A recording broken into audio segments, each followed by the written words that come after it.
కీర్తిస్తాం. 160వ పాట పాడుకుందాం. ఓ ప్రభువా ఇది నీ కృపయే.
బాగుపడుతున్నారు. మీకు పుస్తకాలు ఉన్నాయా? లేవా? ఎవరోకి లేవు, చేతులెత్తండి. పాట పాడేవాళ్ళు, పాట పాడేవాళ్ళు పాట పాడితేనే, పాడకుండా పుస్తకం కాదు. ఎవరికి లేవు చెప్పండి. 163వ పాట పాడుకుందాం. పాట సంఖ్య 163. ఇంకో పుస్తకాల్లో 161.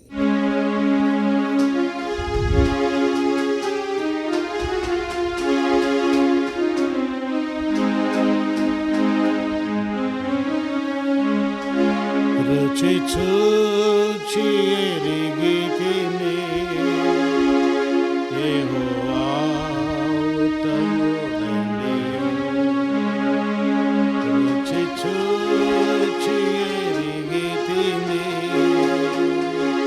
యెహోవా ఉత్తముడని. రక్షకున శ్రాయించి నేదాన్యుడనై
పాట సంఖ్య 166 పాడుకుందామండి.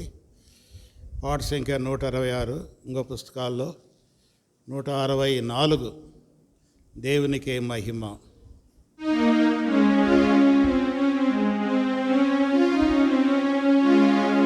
దేవునికే మహిమ, దేవునికే మహిమ, యుగ యుగములకు కలుగునుగాక, యుగ యుగములకు కలుగునుగాక. దేవునికే మహిమ, దేవునికే. దేనికి దేవుడు శిల్పియు నిర్మాణకుడు, దేనికి దేవుడు శిల్పియు నిర్మాణకుడు, దానికి మనలను వారసుల చేసెను, దానికి మనలను వారసుల చేసెను. వందనములను చెల్లింతుము, వందనములను చెల్లింతుము. దేవునికే మహిమ, దేవునికే మహిమ, యుగ యుగములకు కలుగునుగాక, యుగ యుగములకు కలుగునుగాక. దేవునికే మహిమ, దేవునికే మహిమ. నిలవరమైనది మనకిల లేదండి, నిలవరమైనది మనకిల లేదండి.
సువర్ణముతో అలంకరింపబడిన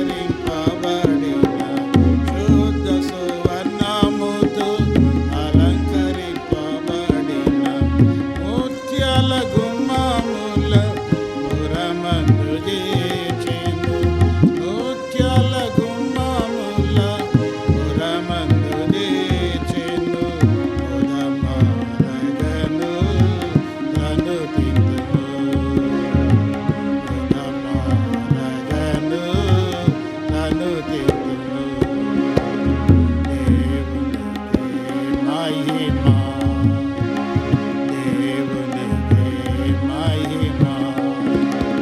యుగ యుగములకు కలుగునుగాక యుగ యుగములకు కలుగునుగాక దేవునికి మహిమ దేవునికి మహిమ.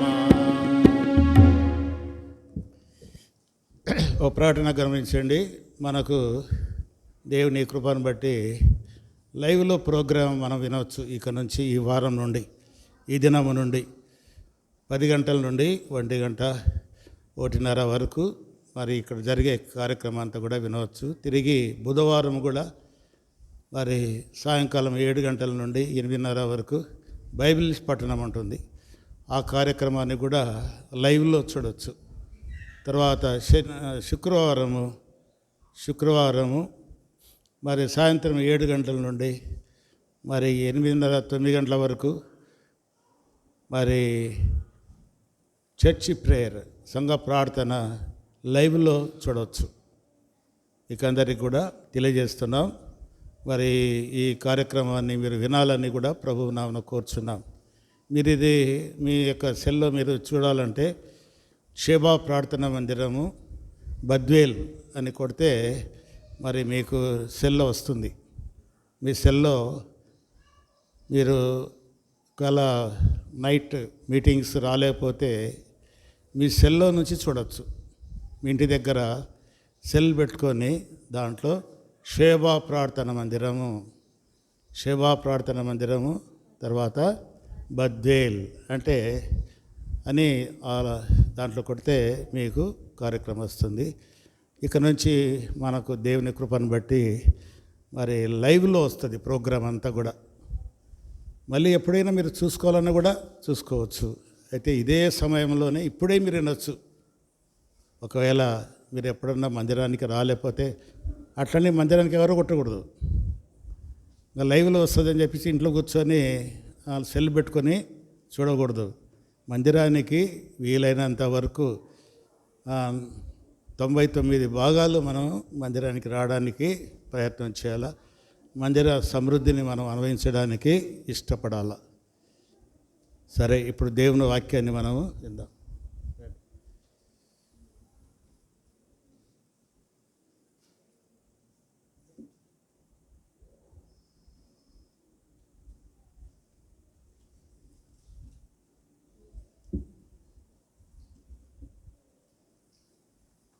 దయచేసి మోకరించండి, ప్రార్థన చేసుకొని ఆరాధన కొరకై దేవుని వాక్యం విందాం.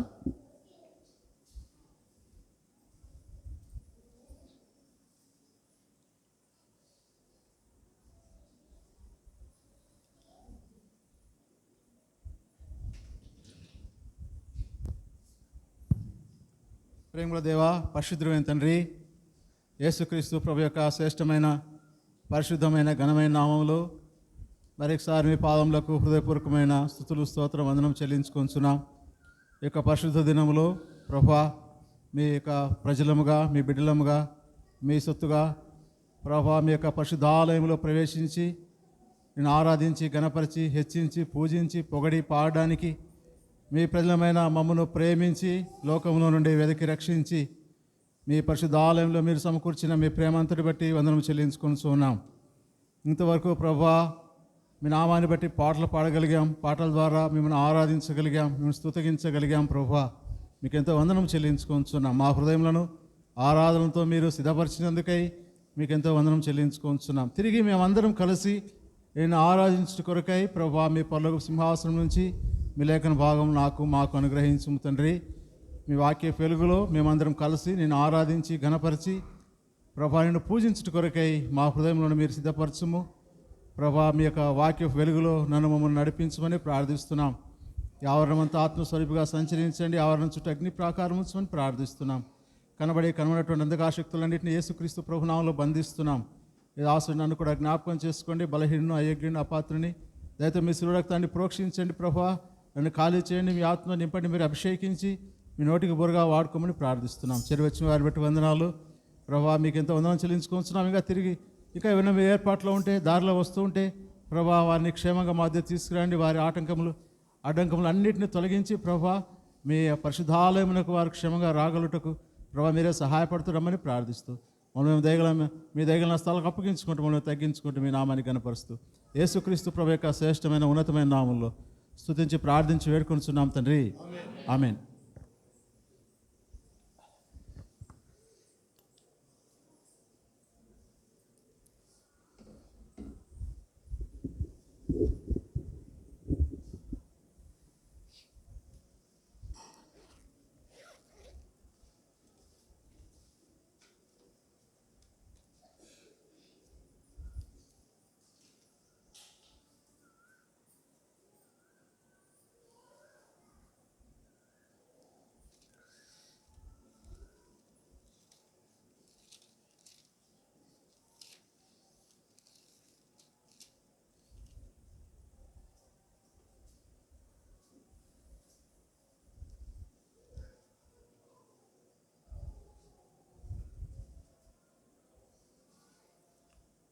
కీర్తనలు 116. కీర్తనలు 116.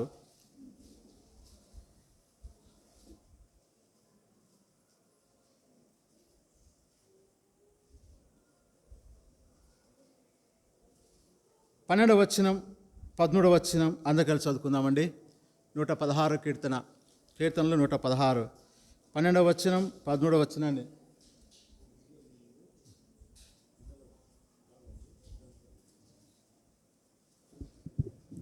దయచేసి పిల్లలు ఆ బయట వాటర్ క్యాన్ ఉంది, దాంట్లో నీళ్ళు తాగండి.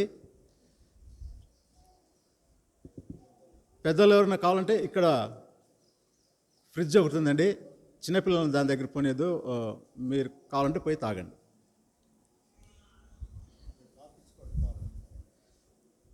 మీరే గ్లాస్తో పట్టుకొని పైన గ్లాస్ కూడా పెట్టాం, పిల్లలు కావాలంటే మీరే పోయి తాపించుకోండి. చల్లనీళ్ళు వస్తాయి, ఇక్కడ తాగొచ్చు. పిల్లలు అక్కడ పంపిస్తే వాళ్ళు అటు ఇటు తిప్పి దాన్ని ఇరగొట్టేస్తారు, అందుకోసం పిల్లలు వద్దని చెప్తున్నాం. మీరు పెద్దలు వెళ్ళి మీరు పట్టుకొని మీ పిల్లలు తాపించుకోండి. సరే, వాక్యం మీద మనసు ఉంచుదాం. 116 కీర్తన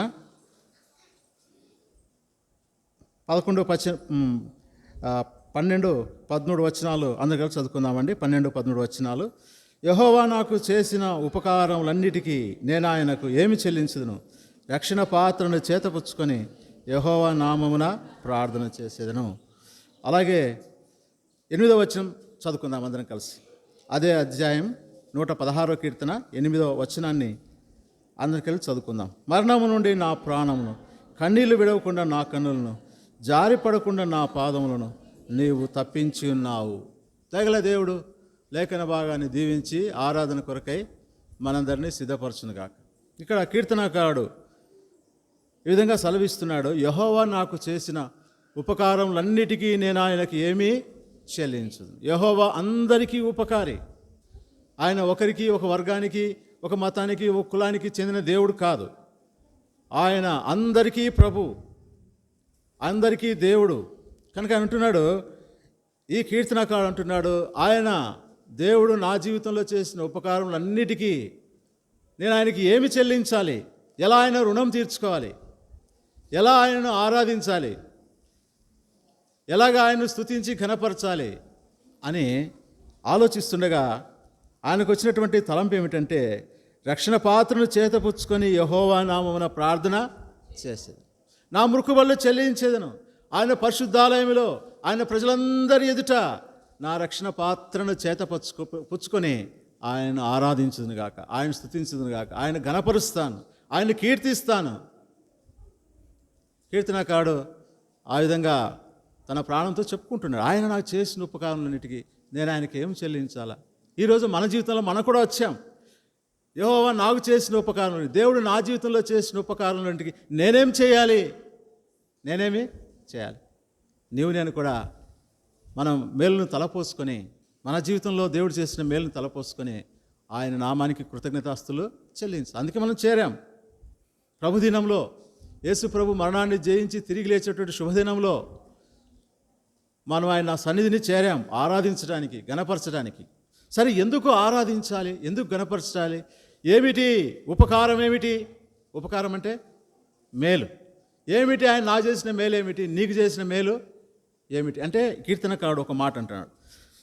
ఏమంటున్నాడంటే 8వ వచనంలో, మరణము నుండి నా ప్రాణమును, కన్నీళ్ళు విడవకుండా నా కన్నులను, జారి పడకుండా నా పాదమును నువ్వు తప్పించావు ప్రభువా.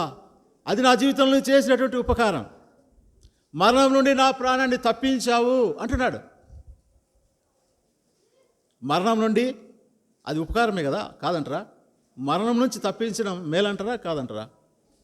ఇంకా అంతకంటే మేలు కావాలన్నా? ఇంకా అంతకంటే మేలు?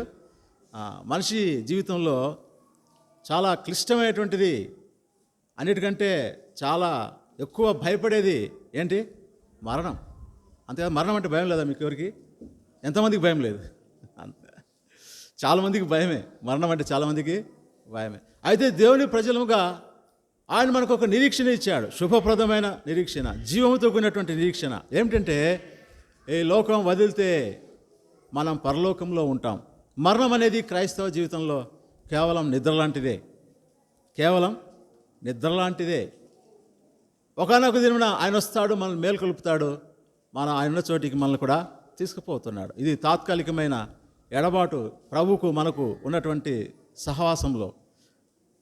సరే, దాని గురించి మరణం నుండి నా ప్రాణమును విడిపించావు ప్రభువా, మరణం నుండి నా ప్రాణమును విడిపించావు ప్రభువా, నేను నిన్ను ఆరాధిస్తున్నాను, నేను నిన్ను స్తుతిస్తున్నాను అని కీర్తనకారుడు సెలవిస్తున్నాడు. సరే, మరి మరణం లేదా అంటే నిజంగా ఈ లోకంలో పుట్టినటువంటి మనమందరం ఏదో ఒకరినానా చనిపోతాం. అది సహజమైనటువంటి మరణం, ప్రతి ఒక్కరికి సంభవించే మరణమే. నిజంగా చెప్పాలంటే మన ప్రియ ప్రభు సన్నిధికి మనం చేరాలంటే కూడా మార్గం అదే. ఆ మరణపు ద్వారం గుండాలని అవతలికి వెళ్తాం, ప్రభు సన్నిధిని చేరతాం. అవునా కాదా? కనుక ఈ లోకంలో సహజమైన మరణం అది.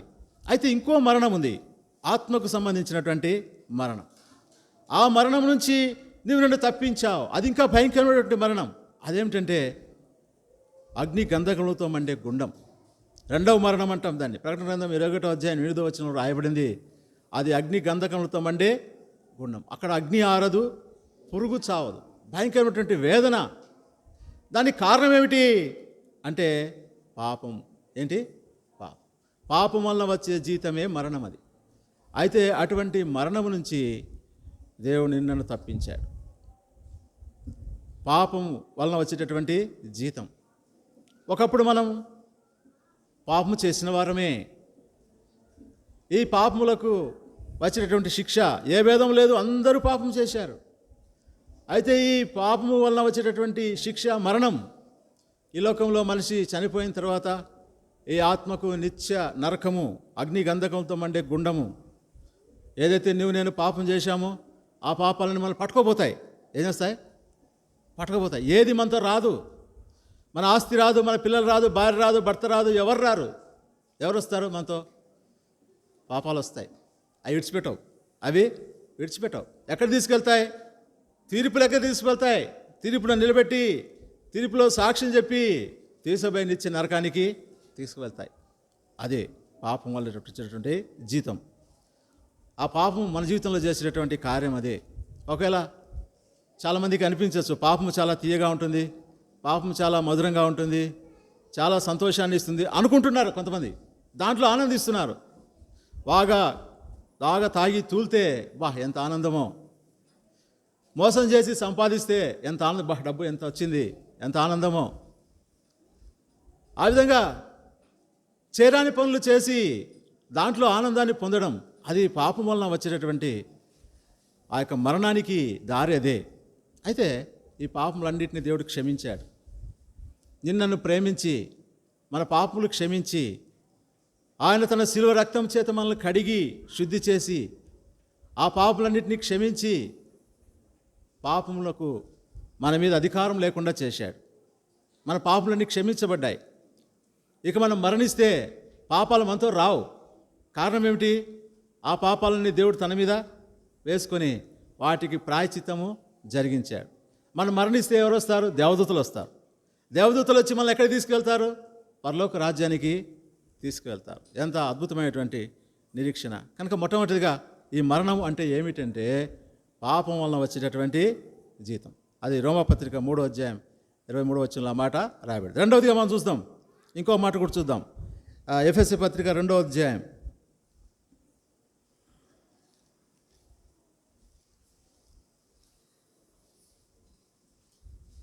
ఎఫెసీ పత్రిక 2వ అధ్యాయం 4-5 వచనాలు.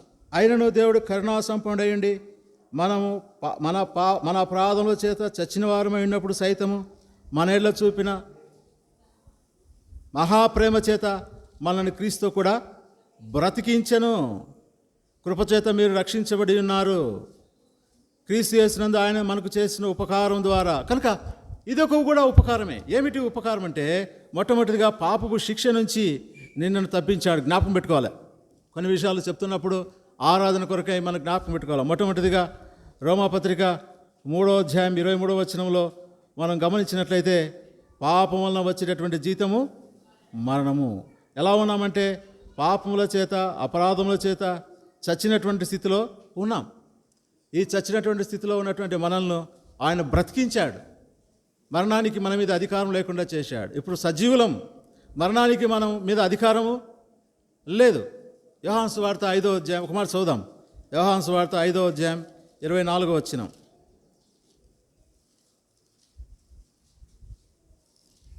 చదువుతారా ఎవరైనా? చదువుకా.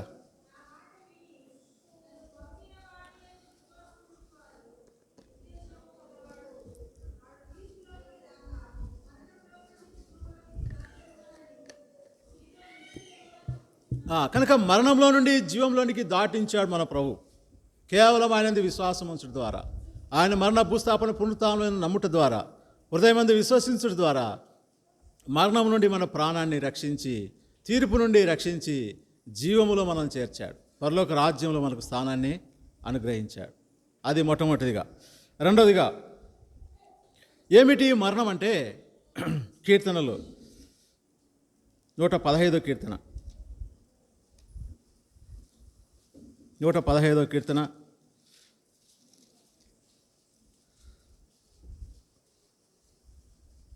17వ వచనం చదువుదామండి.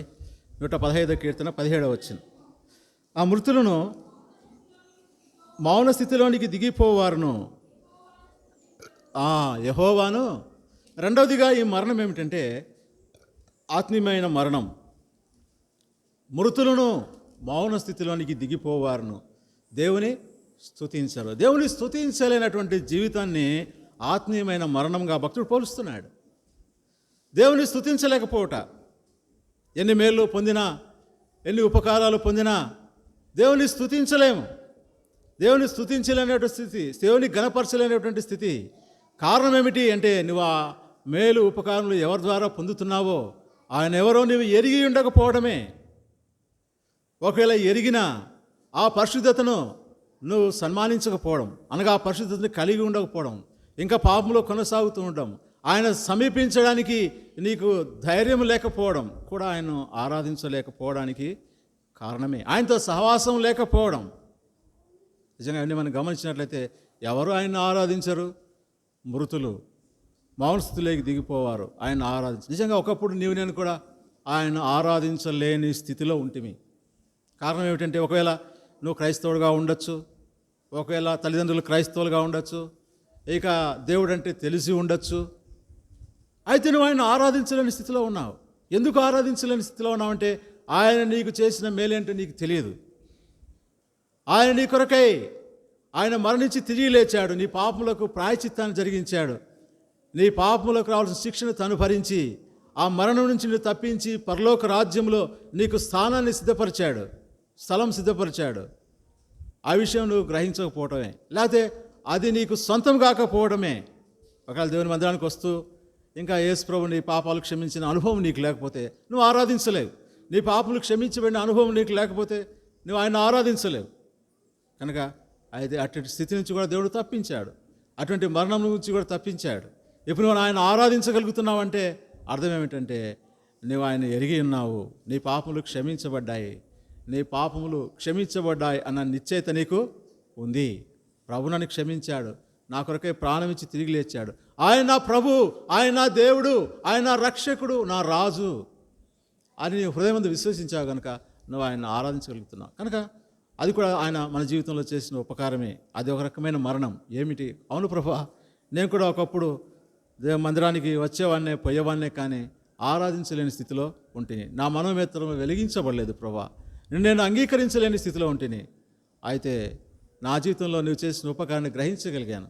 నిజంగా నా పాపములు క్షమించావు ప్రభా, నా అపరాధములు క్షమించావు, నా దోషములు క్షమించావు, నిత్య నరకం నుంచి నన్ను తప్పించావు, పరలోక రాజ్యంలో నాకు స్థానాన్ని సిద్ధపరిచావు.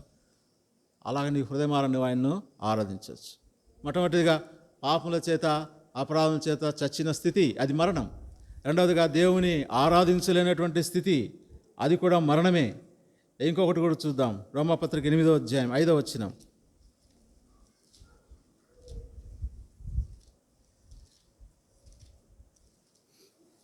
రోమాపత్రిక 8వ అధ్యాయం 5వ వచనం. శరీరానుసారులు శరీర విషయంలో మనసుంతురు, ఆత్మానుసారులు ఆత్మ విషయముల మీద మనసుంతురు. శరీరానుసారమైన మనసు మరణము, ఆత్మానుసారమైన మనసు జీవమును సమాధానమునై ఉన్నది. ఆత్మానుసారమైన మనసు జీవము, సమాధానం. శరీరానుసారమైన మనసు జీవం, మా మృతం, మరణం. కనుక ఒకప్పుడు నేను కూడా శరీరాన్ని అనుసరించి జీవిస్తూ ఉంటుంది ప్రభువా, అపవాదిని అనుసరించి జీవిస్తూ ఉంటుంది. శరీర ఆశలు, శరీర కోరికలు అనుసరించి వాటికి లోబడి వాటికి బానిసనై వానికి దాసునై ఈ లోకంలో నేను జీవిస్తూ ఉంటుంది, మరణం క్రింద ఉంటుంది. నా క్రియలన్నీ చచ్చినటువంటి క్రియలే, నీ దృష్టికి మురికి పేలికలే.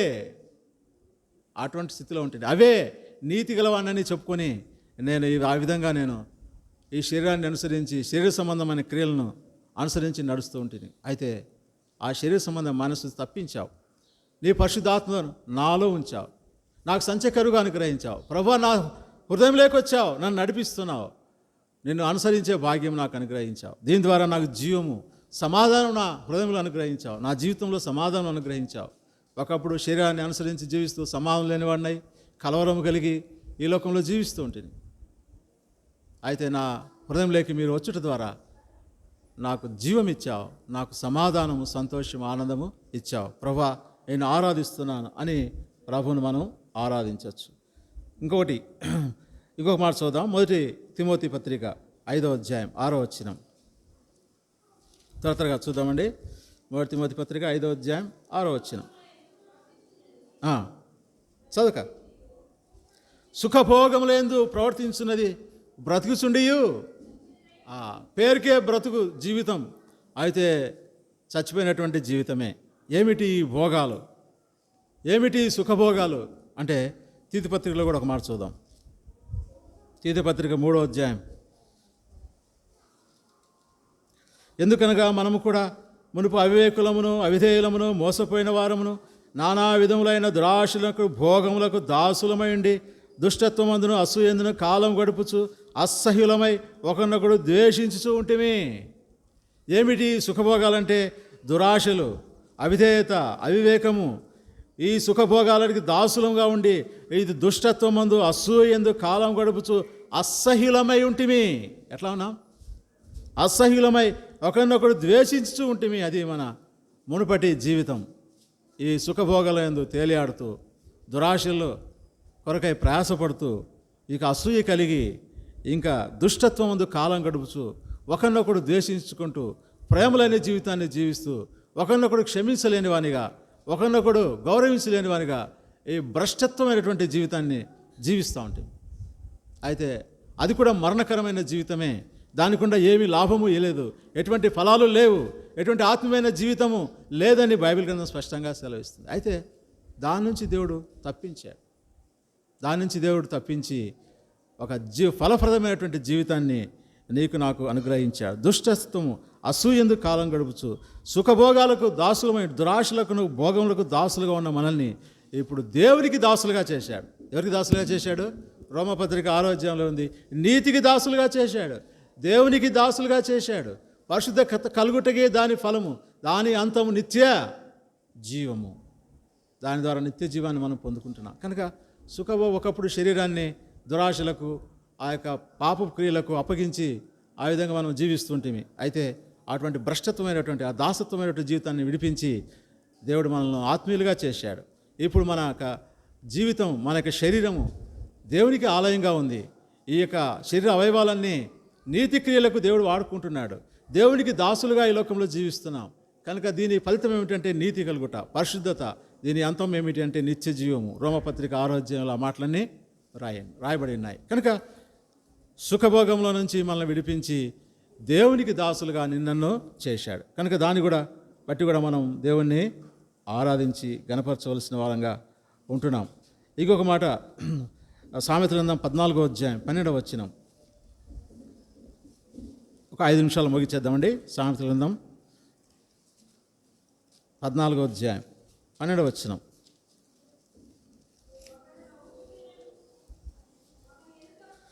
ఒకని ఎదుట సరి అయినదిగా కనబడు మార్గం కలదు, అయితే తుదకది మరణమునకు త్రోవ తీయను. కనుక సరి అయినదిగా కనబడే మార్గము కలదు. ఒకడు మనమందరం గొర్రెలోలే త్రోవ తప్పిపోతే మనలో ప్రతివాడు తనకి ఇష్టమైన త్రోవకు తొలగను. ఇష్టమైన త్రోవలో పోతున్నాడు. ఏమిరా ఈ మార్గంలో పోతుంటామంటే ఇదే న్యాయమైంది అంటాడు, ఇదే ధర్మమైంది అంటాడు. ఎందుకు నాయన తాగుతావంటే నీకు తెలుసా నా సమస్యలన్నీ, నీకు తెలుసా నా సమస్యలు అన్నీ, నా రోగం నీకు తెలుసా, నా బాధలు తెలుసా, ఇదే సరి అయింది. ఎంత మూర్ఖత్వంలో, ఎంత అవిధేయమైనటువంటి మార్గంలో పోతూ ఉన్నాడు. తనకిష్టమైన మార్గంలో పోతున్నాడు. అయితే దాని అంతం ఏమిటి అంటే అది నిత్య నరకమే. అంతము తెలియదు. దాని యొక్క అంతము ఎరగనివాడుగా ఉండి ఈ లోకంలో జీవిస్తూ ఉంటుంది. అయితే ఆ మార్గం నుంచి మనం తప్పించి జీవ మార్గంలో నన్ను దేవుడు ఉంచాడు. కనుక దాన్ని బట్టి కూడా మనం దేవుని స్తుతించవలసిన వారుగా ఉంటున్నాం. ఇంకొక మాట, లూకాసు వార్త 15వ అధ్యాయం. లూకాసు వార్త 15వ అధ్యాయం.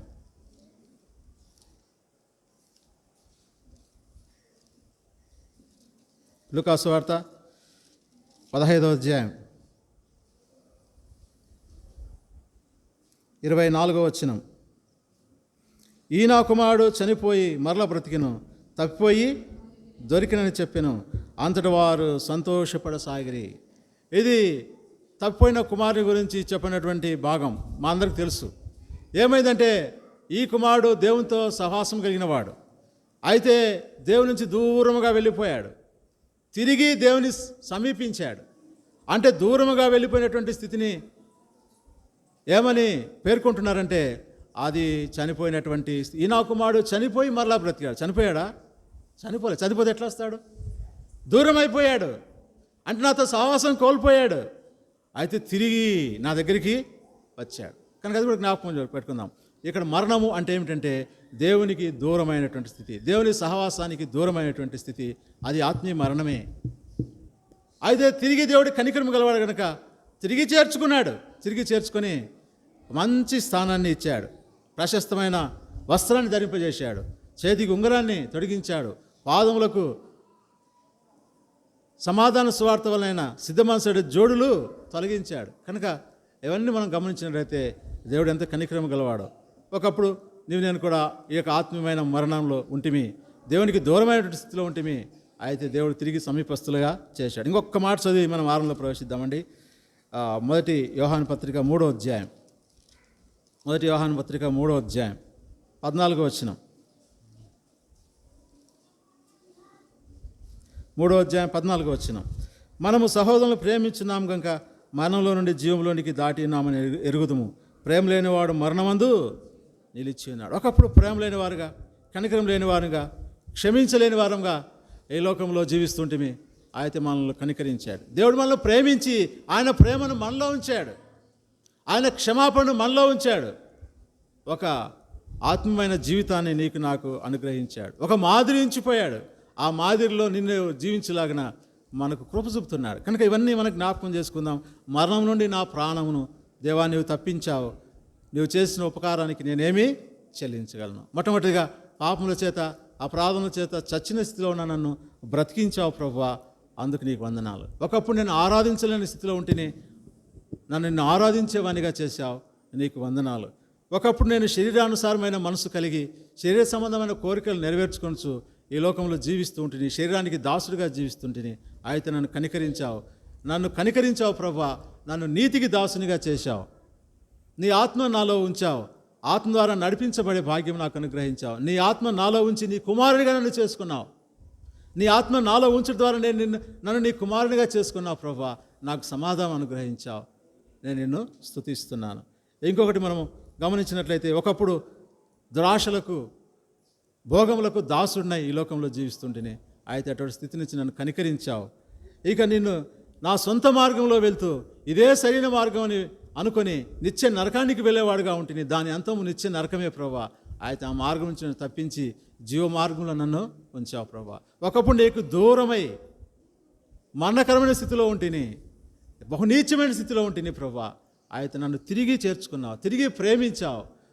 నీ వాత్సల్యత ఎడతేక నాయల్లా చూపుతున్నావు. దినదినము నూతనమైన వాత్సల్యత నాకు అనుగ్రహిస్తున్నావు ప్రభా. నన్ను నీ కుమారునిగా తిరిగి చేర్చుకున్నావు, నీ కుమారునికి నన్ను చేర్చుకున్నావు ప్రభా. పరలోక రాజ్యం నాకు స్థానం అనుగ్రహించు. ఇలాగా నీ హృదయం నుండి ప్రేరేపించిన కొలది అన్ని వాక్యాలు ఆరాధన చేయాలన్న తలంపు కాదు, కానీ ఏ వాక్యమైతే ఏ తలంపు అయితే ఒకవేళ నీ హృదయానికి తట్టుతుందో, ఏ హృదయం అయితే ఏ తలంపు అయితే నీ హృదయాన్ని ప్రేరేపిస్తుందో ఆ తలంపును తలపోసుకొని నీ హృదయాన్ని దేవుని సన్నిధిలో కుమ్మరించుకొని మనం అందరం కలిసి దేవుని ఆరాధించును గాక. దయగల దేవుడు లేఖను బాగా దీవించును గాక.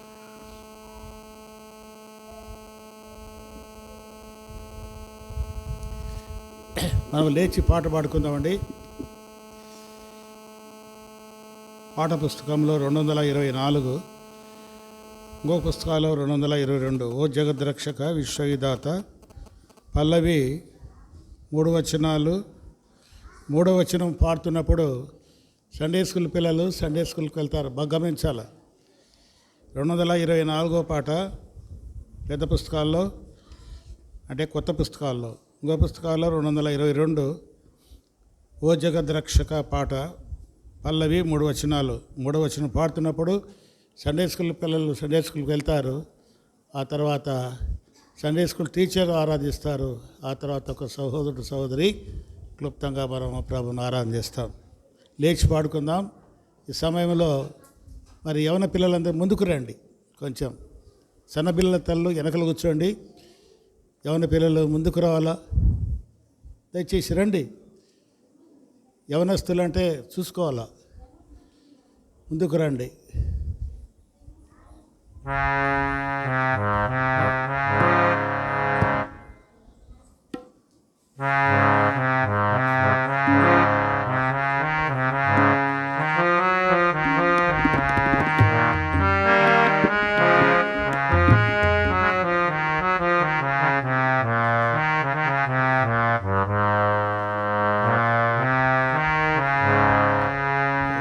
జగద్రక్షక విశ్వవిధాత రక్ష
ఆరాధనలో ప్రవేశిద్దాం. మొదటగా సండే స్కూల్ టీచర్ ఆరాధిస్తారు. ఆ తర్వాత ఒక సోదరుడు సోదరి క్లుప్తంగా మనము ప్రభువును ఆరాధన చేస్తాం. చిన్నపిల్లలను దయచేసి మీరు సండే స్కూల్ తీసుకోండి. వాళ్ళు తొందర చేస్తూ ఉంటారు ఆరాధనలో, అది బాగుండదు, దేవునికి మహిమ ఉండదు. మన సండే స్కూల్ పిల్లలను సండే స్కూల్కు తీసుకోవాలి.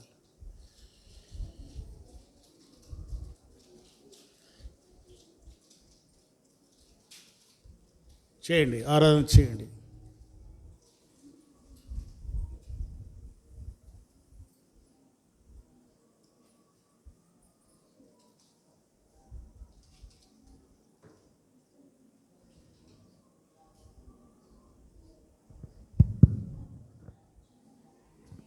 బట్టి నీకు వందనములు స్తోత్రం చెల్లిస్తున్నా. నైనా నీ ప్రేమను బట్టి, నీ కృపను బట్టి, నీ కనికరాన్ని బట్టి, నీ దయను బట్టి, నీ వాత్సల్యతను బట్టి నైనా నా తండ్రి నీకు వందనములు స్తోత్రములు. ఉదయకాలంలో నా ప్రభా నైనా నీ సన్నిధిలో నీవు ఇచ్చిన లేఖనాలు బట్టి కూడా నీకు వందనములు స్తోత్రం చెల్లిస్తున్నా. అయ్యా నా తండ్రి శ్రేష్టమైన లేఖన భాగాలని దాసం ద్వారా మీకు అనుగ్రహించిన నీ ప్రేమను బట్టి నీకు వందనములు నా తండ్రి. మరి భక్తుడు అంటున్నాడు, మరణం నుండి నా ప్రాణమును కన్నీళ్లు పడకుండా నా కన్నులను జారిపడకుండా నా పాదములను తప్పించి ఉన్నావు. నిజమే నా ప్రభా, సజీవులున్న దేశంలో ప్రాప్తం అనుగ్రహించిన నీ ప్రేమను బట్టి నీ కొందనములు. అయ్యా నా తండ్రి, ఇంతగా ప్రేమించిన నా తండ్రి, మరి నువ్వు చేసిన ఉపకారంలో ఏమి చెల్లించదనో నా రక్షణ పాత్రను చేత పట్టుకుని నా స్తుతులు ఆరాధన నీకే చెల్లించదనని భక్తుడు నా ప్రభ నీ లేఖనాలలో మాకు చూపించిన నీ ప్రేమను బట్టి నీ కొందనములు స్తోత్రములు. నా జీవిత యాత్రలో కూడా నా ప్రభ నేను కూడా మరణ బంధములతో చిక్కిబడి ఉంటుంది, లోకంలో ఉంటుంది నా ప్రభ, సాతాన ఆలోచనలు ఉంటుంది, పేరుకు మాత్రమే క్రైస్తవురాలుగా ఉంటుంది. చచ్చిపోయిన నన్ను నువ్వు జ్ఞాపకం చేసుకున్నావు ప్రభా. నీ శిలవ రక్తం చేత నా ప్రభ, కలువరి శ్రమలను నీ కలువరి రక్తం చేత నా పాపములను కడిగి పవిత్రపరిచి అయ్యా నన్ను నిర్దోషిగా చేసి ఉచితమైన నీ కృపను నాకు జ్ఞాపకం చేసుకుని రక్షణ ఇచ్చి పరలోక రాజ్యంలో నాకు కూడా స్థానం ఇచ్చినందుకై నీ కొందనములు స్తోత్రం చెల్లిస్తున్నా. అయ్యా నా తండ్రి, నువ్వు ఎంత గొప్ప దేవుడవు నా ప్రభా. జారి పడకుండా నా పాదములను తప్పించిన క్రీస్తును బండ మీద నన్ను నిలబెట్టినందుకై నీ కొందనములు స్తోత్రములు. పరలోక రాజ్యంలో నాకు కూడా స్థానం ఇచ్చినందుకై వందనములు. భూమి మీద నీ కాపుదల భద్రత అనుగ్రహించినందుకై వందనములు. శ్రేష్టమైన ఈవులతో నా తండ్రి నన్ను నా ప్రభా జ్ఞాపకం చేసుకుని నీ ప్రేమను బట్టి వందనములు. ఆవిష్నిస్తున్నావు, ఆరోగ్యం ఇస్తున్నావు, కృపలో భద్రపరుస్తున్నావు నాయన. నా ముందుంచిన బలను బట్టి